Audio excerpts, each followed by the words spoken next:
Okay, I will try and leave a bit of time for questions at the end, and thank you very much for being here late this afternoon at this fantastic summit.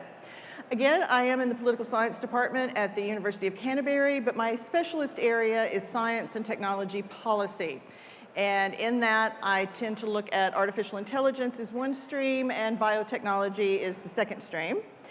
And what I've been asked to talk about today is to move the discussion a bit from technology, and I expect there's plenty of people here in the room who would know more than I about actually producing a deep fake. But I've been asked to talk about the political, the social, and the economic implications of deep fakes and sort of move the discussion in that direction. So if we think about, how many of you have had experience with either making, watching, you're familiar with the deep fake issue? Okay, I figured many people in this room would be. Essentially, the simplest way to think about deep fakes is that they're audio or visual media in which artificial intelligence has been used to manipulate the media such that people look like they're doing or saying things they never did or said. So, I don't know how many of you saw this, and I can't use the exact language he used, but one of the famous deep fakes from not too long ago was the comedian Jordan Peele, who can do an excellent Barack Obama impression, made a video of Barack Obama. Without being vulgar, let's just say Barack Obama was calling President Trump's intelligence into question. And it caused quite a bit of a furor until people started to key to the fact that President Obama never said that. We've also already had a situation where Nancy Pelosi, I don't know if you saw this one, but the Speaker of the House, it was a very rudimentary deepfake. I mean, if you think about the fact that probably 6 to 12 months from now, they'll be that much more sophisticated, the implications are a bit scary. But there was a deepfake made of Speaker Nancy Pelosi where it looks like she's drunk. She's giving a speech and she's slurring, and she looks sort of not altogether there. And even though most people keyed to the fact that that was a fake, and it was eventually taken down, over 2 million people saw it before it was finally taken off the internet. So the issue is, we suddenly have this new thing called deepfakes. What do we do about them? Now, some politicians in the United States are so concerned about the implications of deepfakes for the 2020 election that they're already starting hearings, they're already starting investigations, and some have compared the threat of deepfakes to democracy as being as consequential as nuclear weapons. Now, I see where they're coming from with that, but I also think that's maybe a bit too much too soon. I think as with all things in tech, we have to remember that it's very easy to go down the dystopian path. But first of all, I want to start with the opportunities here. Now, if we have any classic movie buffs in the room, you might recognize this as Harold Lloyd, the brilliant early 20s film comedian, in his movie Safety First. And the one you see there is the still heart-stopping scene in the actual movie. But of course, next to that is what it looked like on set. So if we think about deep fakes, yes, they're sophisticated. Yes, they use AI, they use algorithms. But if you think about deep fakes, we've been doing this with film from the beginning. Film has always tricked the eye. And someone like a Charlie Chaplin or someone like a Harold Lloyd could have had a field day with these new technologies. So if you work in the creative sector, deep fakes are an amazing tool for you. There's a reason that Disney is pumping a ton of money into the deep fakes.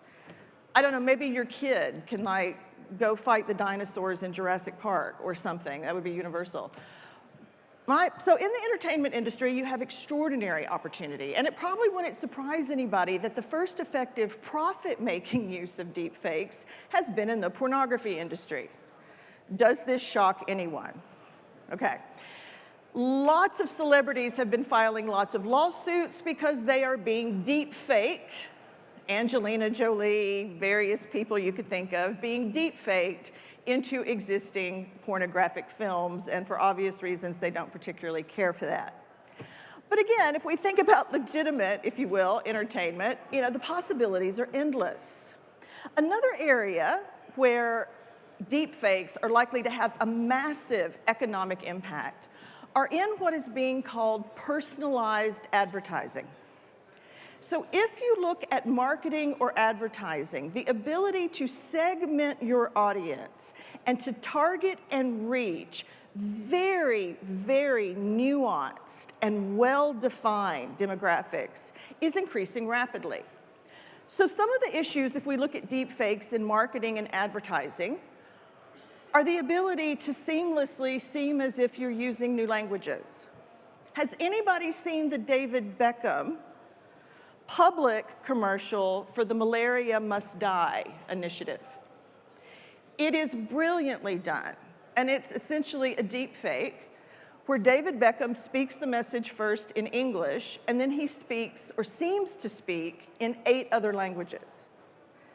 And it doesn't look clunky, it looks quite sophisticated, and the foundation is saying it is being quite effective in connecting with the demographics they need to connect with to pass along that very important message. So, entering new markets, being able to use languages in a very effective way. Again, the personalized messages to very specific demographics. You could even think of a situation where maybe some of us want the happy ending to the movie, other people want the sad ending, and you can manipulate that based on audience feedback. One thing, though, that's going to be very important in the marketing space is that in this era of deepfakes, which of course is dovetailing with our era of deep lack of public trust in institutions and our era of so-called fake news, is that building trust in your brand is going to be essential. You actually want to get ahead of the curve. You want people's first thought, a la the Nancy Pelosi video, to be, wait a minute, something's telling me that this isn't quite right. Okay.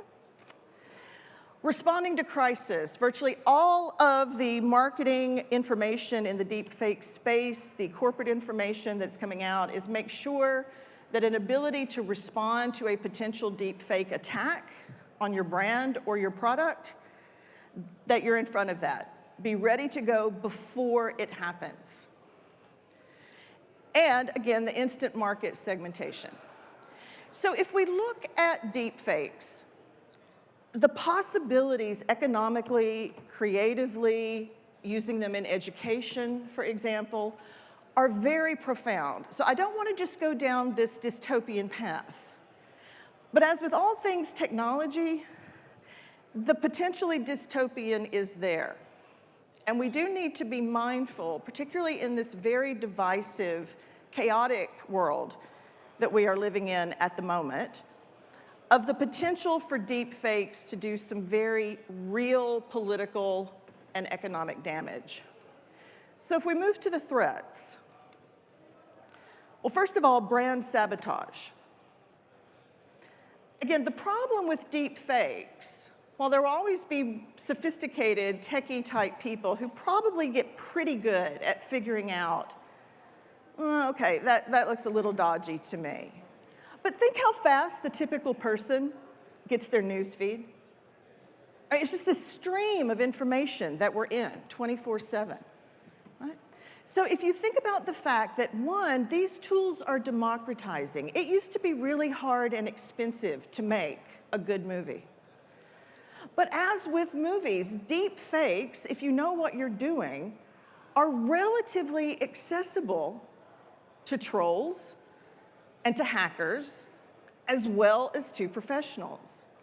So the downside of that wonderful aspect of AI democratization and technological democratization is that the number of people who can do this is ramping up considerably.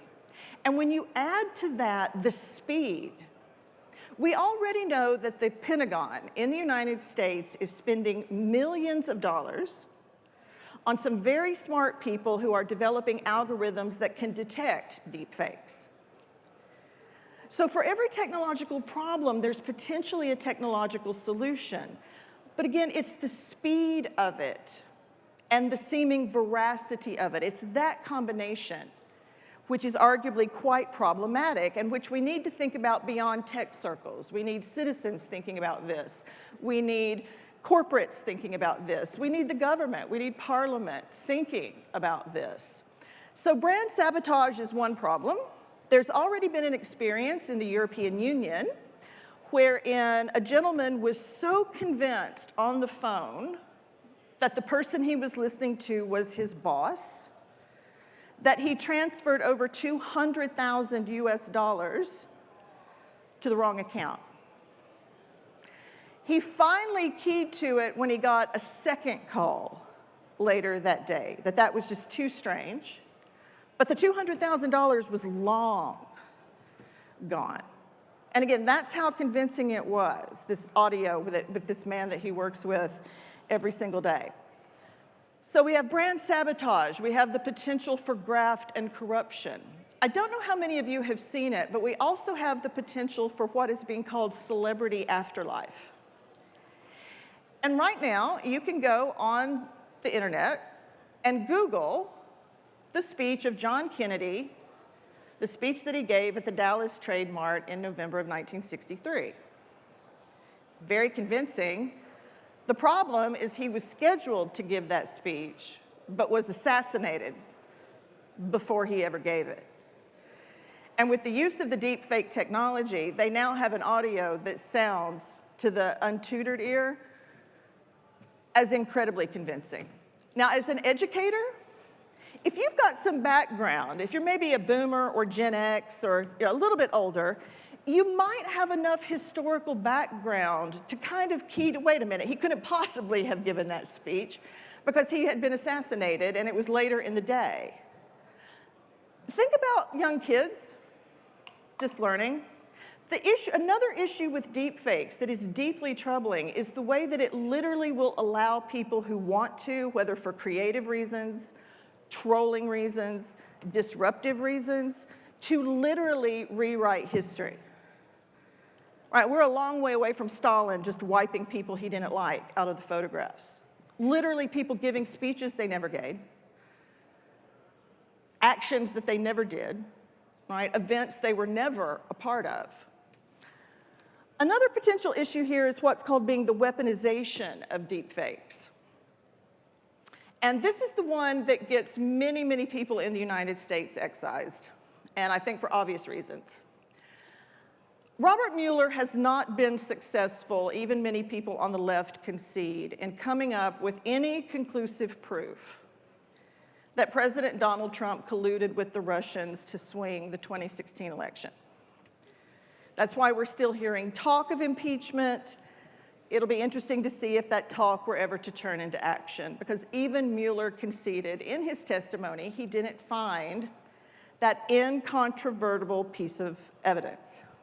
But what we do know, the FBI, the CIA, the Democrats, and the Republicans across the political spectrum, is that many foreign actors, most of them assumed to be located this time in Russia, were using social media to disrupt that election.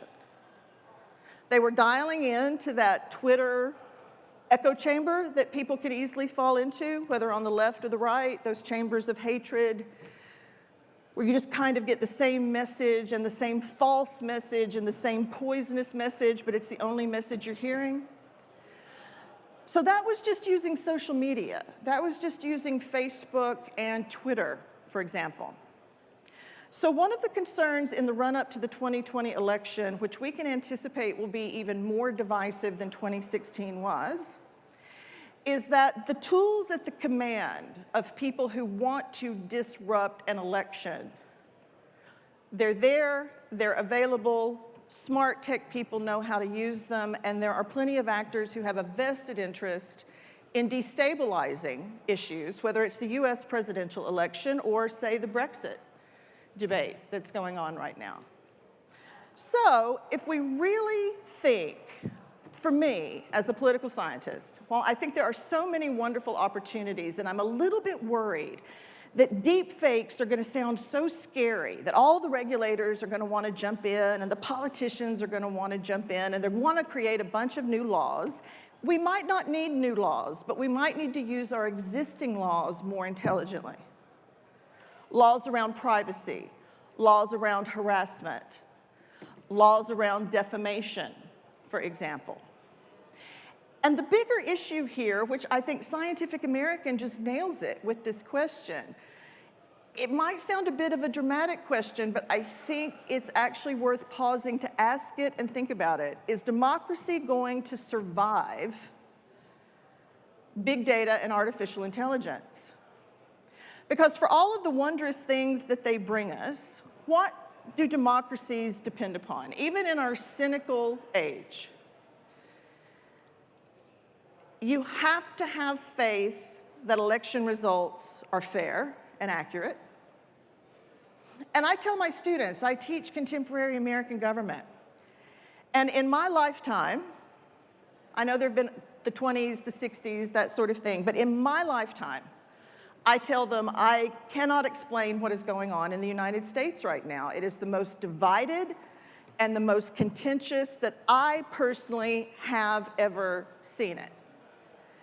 And in that climate, we know in 2016 the institutions finally held.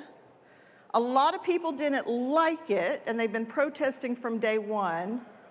What happens in 2020 if there's so much meddling with the election that the half of the country that doesn't vote for Trump, or vice versa, just says, we don't accept this? Nope. We literally do not accept the result of this election because there's been too much gaming of it, right? Not just by the politicians, but in this deep fake, this media trolling space. The other thing about democracies, to get a bit dramatic, but I think, again, it's also crucial. At the end of the day, even in our complicated societies, functioning democracies depend on you and I being able to meet each other in the public square as equals. And I have good faith that what you are saying to me, you mean. It's an actual policy idea, priority, a moral theory that you have, something you would like to see accomplished. And I reciprocate by being honest with you. The problem with deepfakes, if they proliferate, and again, there will be people whose business it is to debunk them, but it's the speed of them.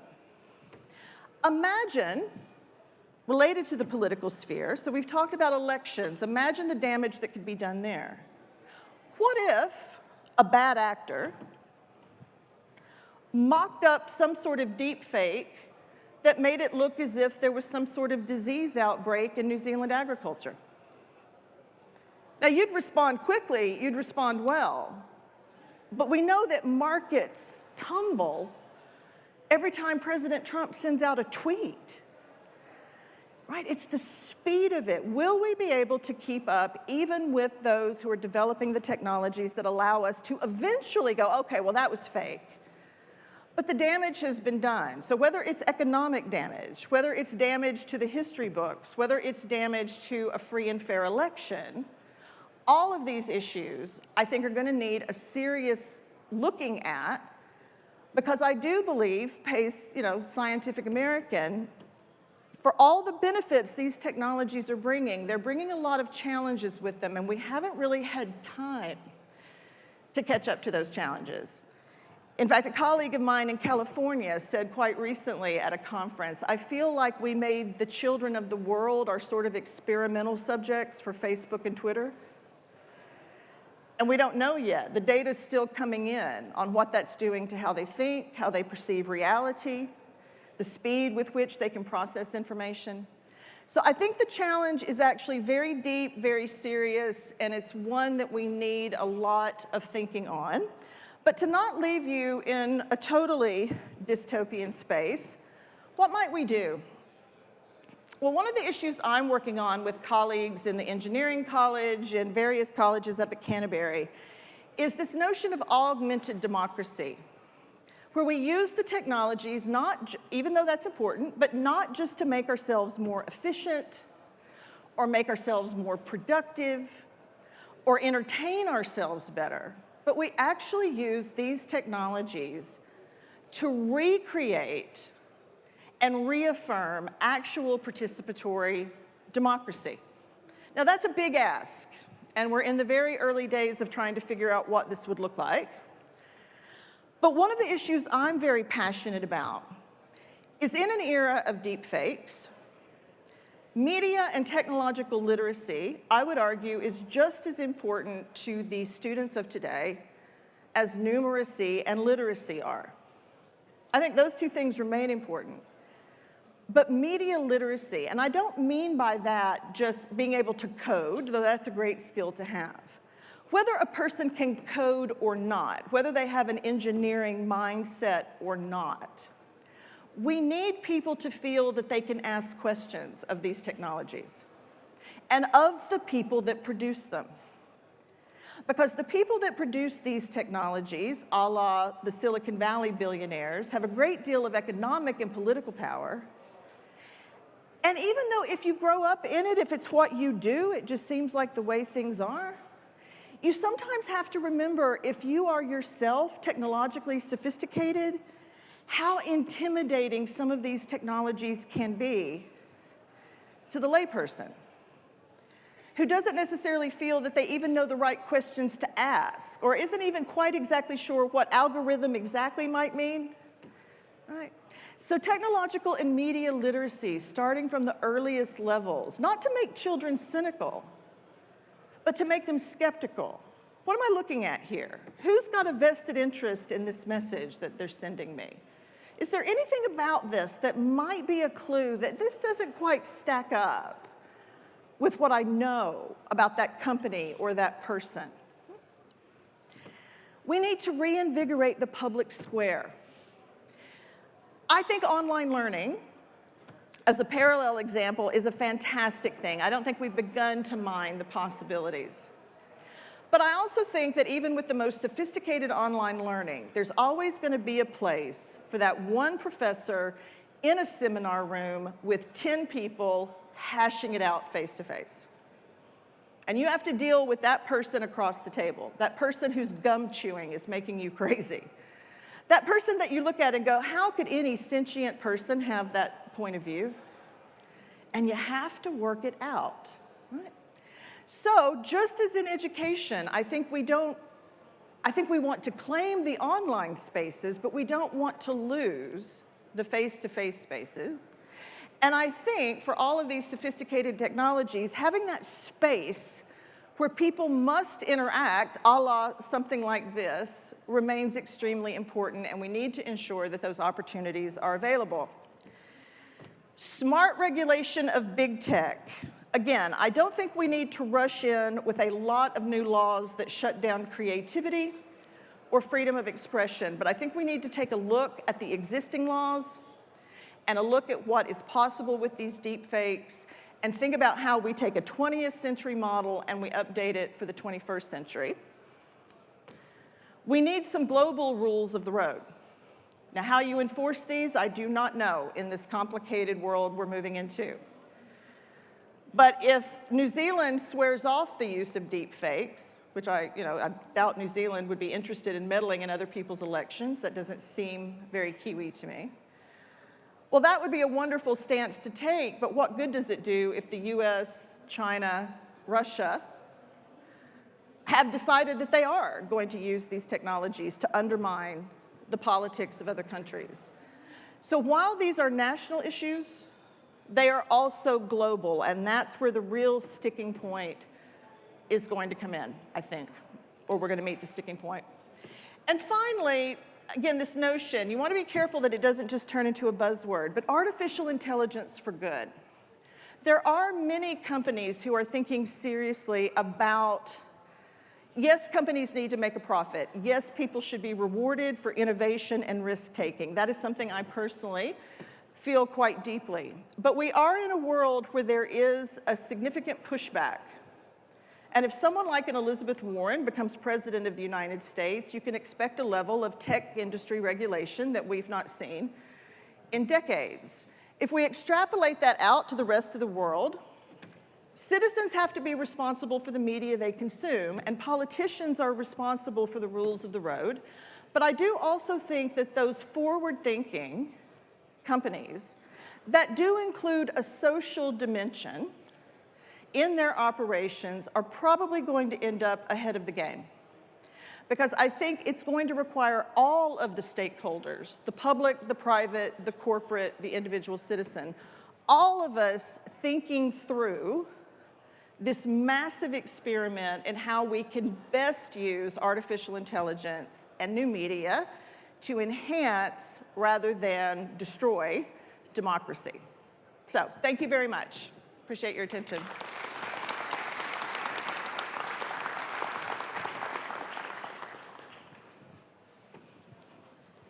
Thanks, Amy. This is probably my favourite question of the day. How do we know you are Amy Fletcher? Exactly. You probably don't. Well, we have a few people in the room I used to teach, so that's good. So we've got, again, you kind of want that brand. Somebody somewhere knows me and knows, yeah, exactly, there he is. So yeah, no, I know her, and that is how she speaks, and yeah, that's who she says she is. But you're right. I mean, at a certain point, how would you know?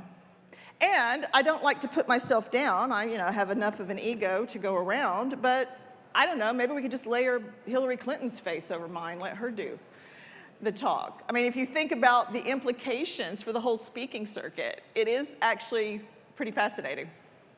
Cool. How can we help our children grow their media literacy? Yeah. Well, I think part of it, again, I can understand not wanting to just hover over them all the time because that creates its own sorts of problems. I do find it quite telling in answering that question.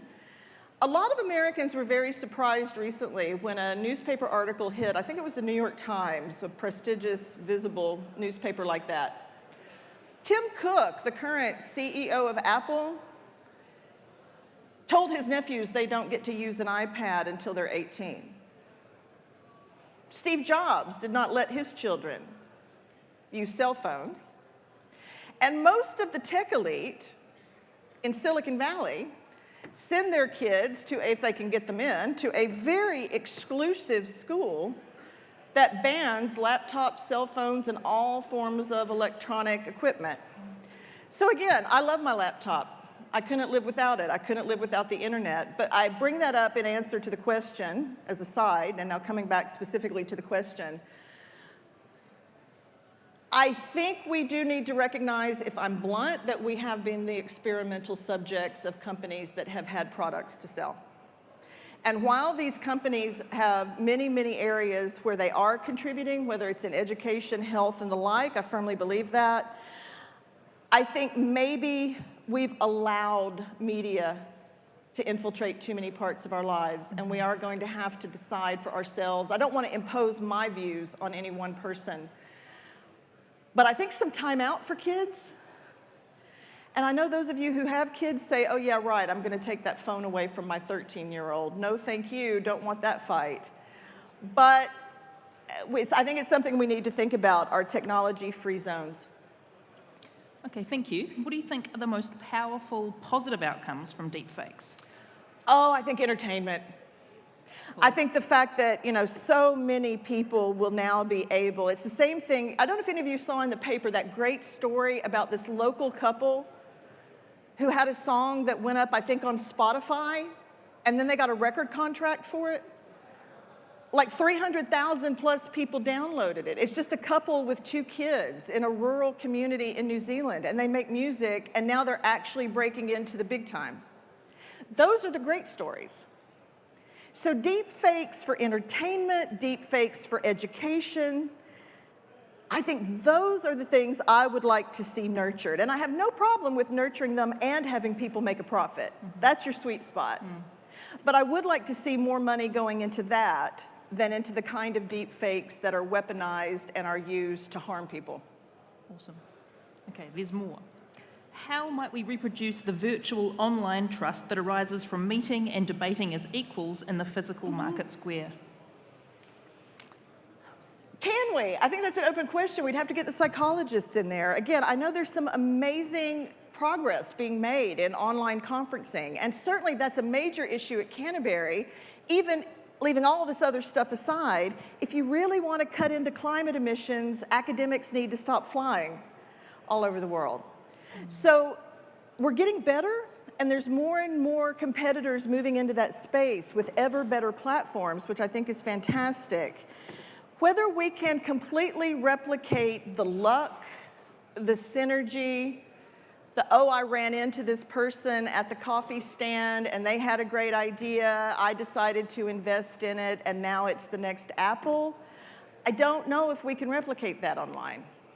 Or if we can, I think it's going to take a significant. I'd love to hear differently if some of you are working on that very problem.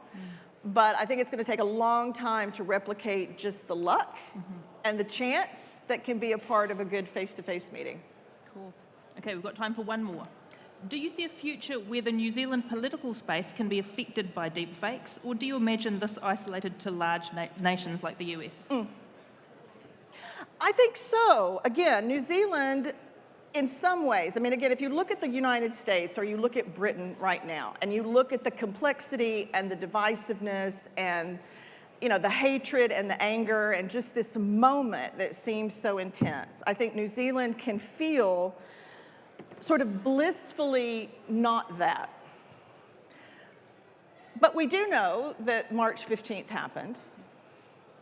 And we do know that no country can be completely free of the global world and the reach of this media.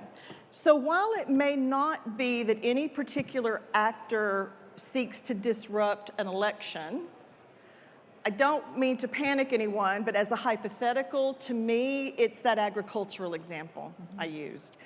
If you want to hurt or punish or compete with New Zealand, you create deep fakes that cut into the clean green image, the health and safety and all of those wonderful regulations you have, or you bring in some doubt, whether it's around the milk supply or it's around the meat supply. I think the economics may be where New Zealand's more vulnerable. Awesome. Yeah. Thank you so much, Amy. That was fascinating. Thank you. Amy Fletcher. Thanks.